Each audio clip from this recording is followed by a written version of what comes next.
Assalamualaikum warahmatullahi wabarakatuh. Selamat pagi. Jumpa kembali di acara podcast Ngopi Pagi. Ngobrol pintar di pagi hari. Pagi ini kita bersama perencana muda Kantor Kementerian Agama Kabupaten Jember, Mas Ferdinand. Assalamualaikum warahmatullahi wabarakatuh. Pada pagi hari ini, tema kita pasti lagi hangat-hangatnya. Karena setelah ini akan dibuka automatic adjustment, buka blokir. Pasti yang panik para operator dan juga perencana bagaimana merevisi POK. Maka khusus kita sekarang bahas tentang revisi POK. Begitu Mas? Siap? Ya, temanya memang tema yang menarik ini ya, Pak. Ada keterkaitan. Jadi memang pada saat-saat ini akan ada revisi buka blokir, kemudian sisa pagu yang masih belum terserap juga menjadi perhatian kita semua di sini. Siap.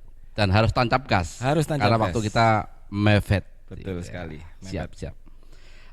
Kita langsung juga ke kasus karena kemungkinan ketika dibuka nanti ada beberapa detail di dalam akun tersebut, yang mana detail tersebut sebagian sudah berkontrak, sudah dibelanjakan detailnya atau sudah ketemu nilainya.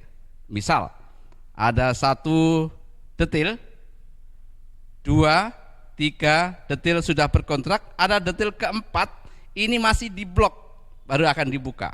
Nah, ketika dibuka ternyata dia detail ini tadi nilainya memungkinkan untuk mendapatkan tambahan dari 3 detail yang sudah berkontrak karena dia tidak masuk blokir, lolos dari blokir karena cukup blokir yang keempat selesai. Yang keempat blokir buka. Nah, yang 3 ini tadi sudah dibelanjakan, misalkan sisa 100.000 detail 1, detail 2 sisa 200.000, detail 3 sisa 30.000. Nah, ini kalau sisa-sisa tadi itu dimasukkan ke detail keempat, apakah bisa Mas Ferdi?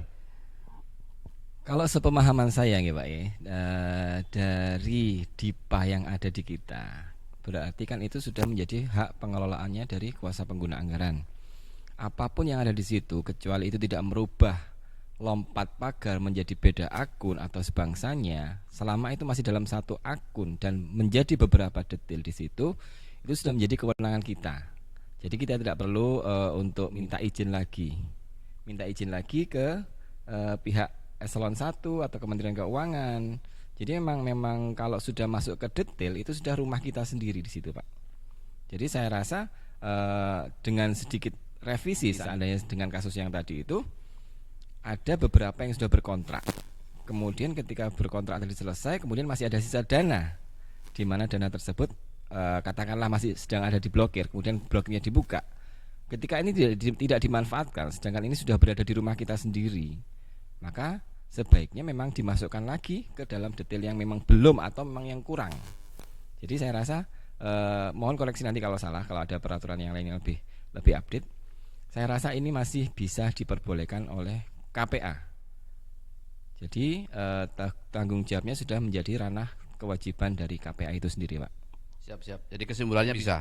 Dan itu menjadi wilayah KPA, begitu kan kira-kira Mas Ferdi ya? Ya betul Pak. Jadi yang 1, 2, 3 tadi sisa taruh di situ. Jangan lupa disirupkan. Jadi paket untuk belanja itu harus ada sirupnya. Sirup yang kemarin diblokir misalkan 300 juta karena dapat tambahan dari yang tadi itu, maka sirupnya menjadi bertambah nilainya sekitar ya di atas 300 tentunya. Itu kira-kira seperti itu.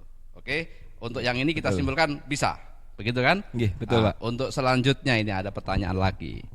Pertanyaan berikutnya terkait dengan upaya perubahan tadi itu, hak tanggung jawab kewenangan ada di KPA, tapi pelaksananya siapa?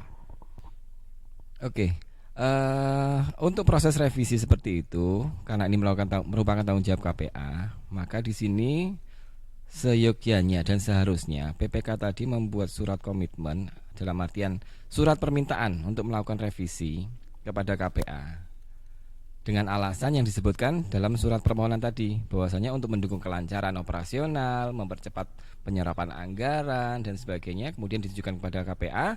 KPA jika menyetujui maka bisa langsung didisposisi kembali kepada PPK atau langsung kepada pihak operator atau perencana untuk mengeksekusi revisi tersebut, sehingga bisa segera langsung digunakan karena memang ini sudah ranahnya KPA, nggak perlu kita masuk ke DJPB atau masuk ke DJA. Jadi seperti itu, Pak. Siap, terima kasih. Jadi yang eksekusi nanti perencana, begitu. Perencana yang mengeksekusi teman-teman ya. Kalau madrasah koordinasi dengan perencana kabupaten. Ada pertanyaan berikut yaitu ini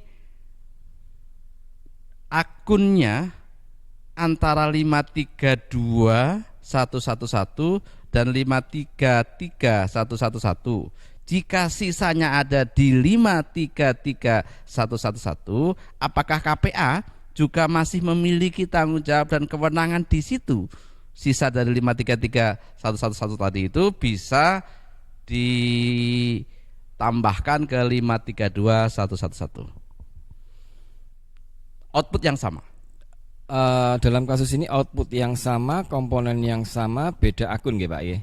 Ada beda akun, ada 533.121 Ya. dan 532. 533.111 dan 532.111. Oke. Jadi 533.111 itu gedungnya, nggih. yang 532 isinya. Betul. Jadi satu capaian tetap. Jadi di situ memang ada beda akun. Cuman kepalanya tetap sama 53, Pak. Kepalanya 53. Sama-sama 53. Jadi memang masih bisa direvisi, tapi ini nanti tetap harus masuk ke DJPB. Yang ini masuk ke DJPB. Masuk ke DJPB karena sudah bukan di ranah detail lagi. Bukan ranah detail. Bukan ranah detail karena beda akun tadi itu, maka dia harus tetap meminta pengesahan ke kantor Kanwil DJPB. DJPB Kanwil ya. Kanwil DJPB. Ya. Kanwil DJPB. Betul, Kanwil Cukup DJPB. level Kanwil ya. Cukup level Kanwil seperti itu. Cukup level Kanwil. Revisi bisa dilakukan, dan untuk revisi antar akun dari 532.111 ke 533.111 itu membutuhkan persetujuan Kanwil DJPB, begitu Pak Betul, Ferdi Pak. ya. Betul. Baik teman-teman, untuk pagi ini kita semakin pintar karena kedatangan tamu Mas Ferdi, perencana muda kantor Kementerian Agama Kabupaten Jember. Terima kasih undangannya Pak ya. Terima kasih. Dan kita akan semakin mantap menghadapi pembukaan blokir sebentar lagi, automatic adjustment. Dan pagi ini kita dapat ambil kesimpulan bahwa revisi detail akun di dalam akun yang sama itu dapat kita lakukan, dan itu menjadi ranahnya KPA. Ya, betul. Tanggung jawab kewenangannya KPA. Siapa yang melaksanakan? Ya otomatis perencana yang ada di kantor. Kalau di madrasah ya teman-teman operator. Bimbingan tetap dari perencana kantor. Jadi kapanpun Anda telepon, Anda diskusi, konsultasi, 24 jam diterima. Ya, Begitu selama enggak tidur loh Pak ya. selama enggak tidur ya. enggak tidur. Ya. Revisi antar akun bisa juga dilakukan, namun memerlukan persetujuan dari Kanwil DJPB. Fungsinya tadi persetujuan tadi supaya nanti dispan juga ikut sama Pak nilainya Pak. Sampai di sini edisi perdana podcast Ngopi Pagi kita 26 Agustus 2022. Kita jumpa lagi di podcast berikutnya dengan narasumber dan tema yang lebih menarik lainnya. Billahi taufik wal hidayah. Wassalamualaikum warahmatullahi wabarakatuh. Waalaikumsalam warahmatullahi wabarakatuh. Ngopi pagi. Yes.